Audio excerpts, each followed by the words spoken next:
आज Tumkur Bengaluru national highway पर नेलमंगला के करीब एक अफसोसनाक हादसा पेश आया जब एक कंटेनर ट्रक उलटकर एक गाड़ी और एक टू व्हीलर पर जा गिरा।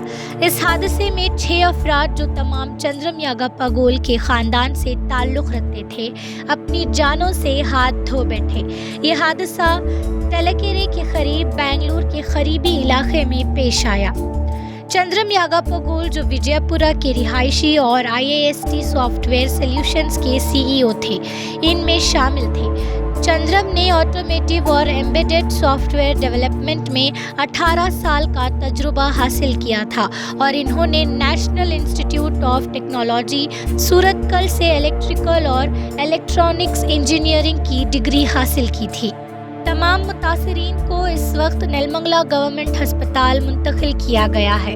इस हादसे की वजह से नेशनल हाईवे 48 पर ट्रैफिक की रवानी में शदीद खलल आया, जिसमें 2 गाड़ियां, 2 ट्रक और एक स्कूल बस शामिल थी। हादसे की वजह तेज़ रफ्तार ट्रकों को करार दिया जा रहा है।